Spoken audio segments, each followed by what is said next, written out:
Okay, so welcome to Chapter 23. My name is Paul Keller. I'll be your host. And this is the first chapter where we're truly getting into macroeconomics. The first chapters we did are relevant to both micro and macroeconomics. But as you'll see, the main question that we're going to ask in this chapter is we're going to be talking a lot about GDP.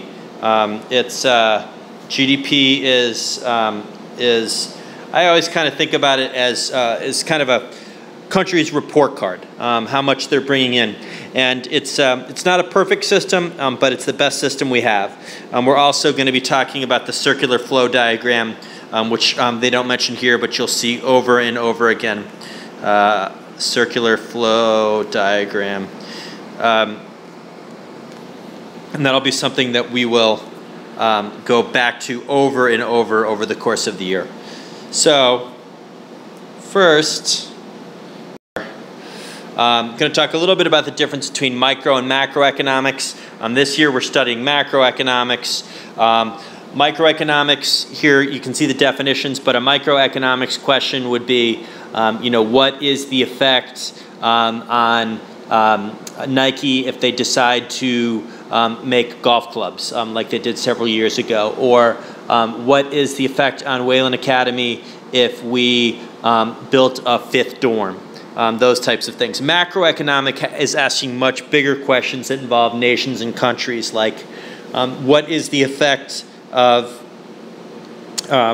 what's going to happen on the euro-dollar based on some of the banking issues in Spain. That would be a macroeconomic question. So GDP, there's two ways to get GDP. One is income.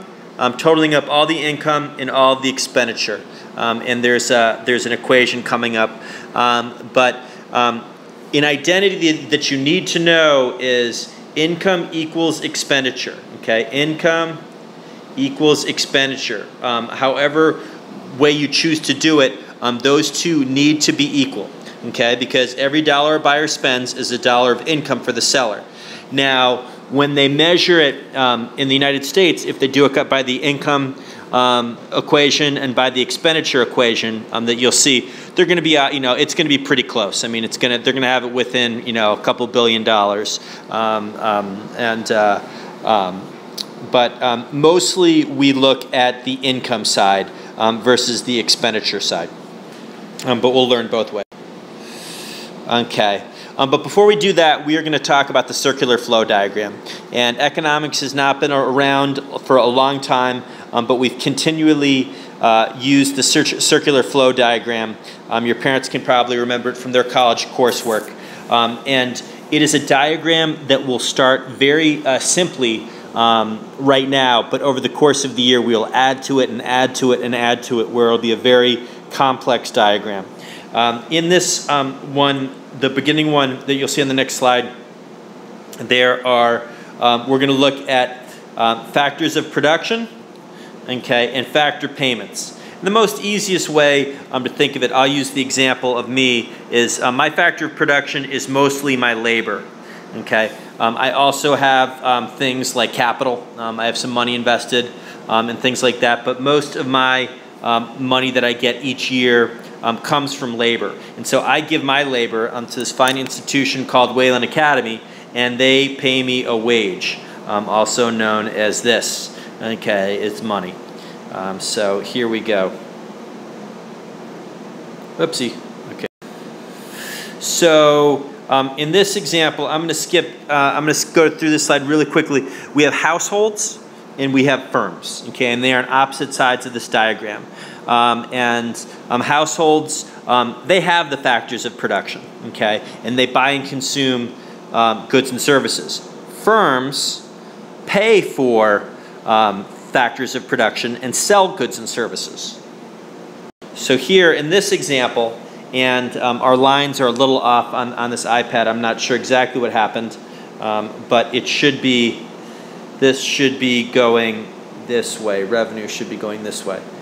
So I want you to look at, we're going to look at this guy, okay? This guy is Paul Keller, in case you can see, very handsome. Okay, so I live in this household, okay, 135 Franklin Street. And I'm the only person who makes money at that household. So what I do is I have, right now, we're not going to talk about land. We're not going to talk about capital until later on. We're just going to talk about my labor. Okay, so I work, like teaching this economics class that I'm teaching right now, which actually I'm not teaching it right now because you're probably looking at this at about 1 in the morning. I'm probably in bed. But what I'm doing is I give my resources, my labor, to Wayland Academy. So this is PK's house. This is Wayland Academy, okay, is the firm. And what most people think happen, and it's very easy to think, is they think that I give my labor this way, okay? But that's actually not how it works, okay?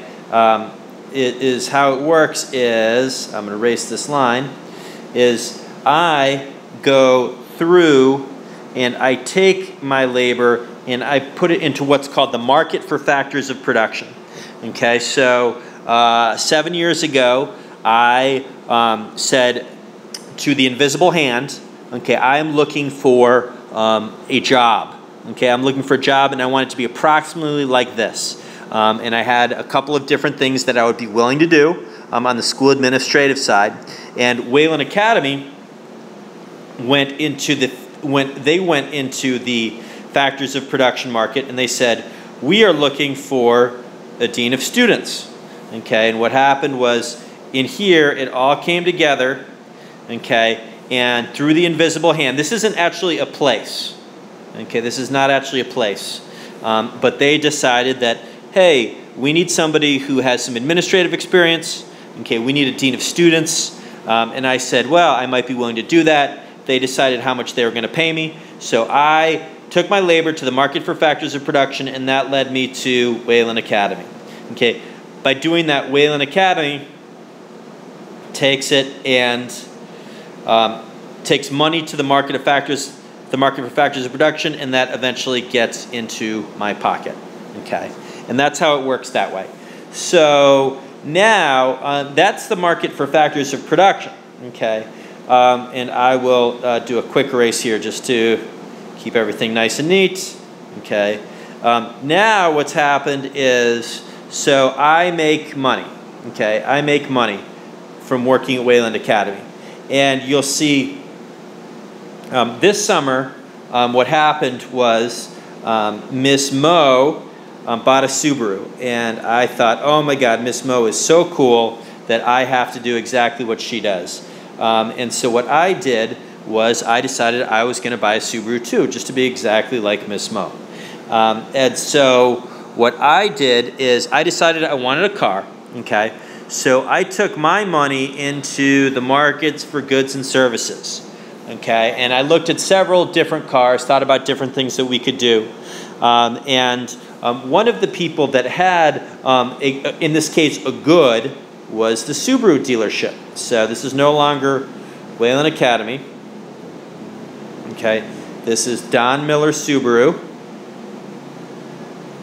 Okay, and I had some negotiations with them, and eventually what happened was I decided to spend a certain amount of money that went into their pocket in the form of dollars, and they delivered to me a car. Okay, it went a car, here's the wheels. Okay, here's the wheels, here's the car, here is the trunk, here are the windows and other windows, and okay, I'm not a very good artist. Okay, so I got a car that came this way. Okay, so we will keep using this diagram over and over again as the year goes on, and it will get much more complex. We'll have government, we'll have imports and exports, we'll have all sorts of things. So we're going to pause there for a moment. No recording, no recording.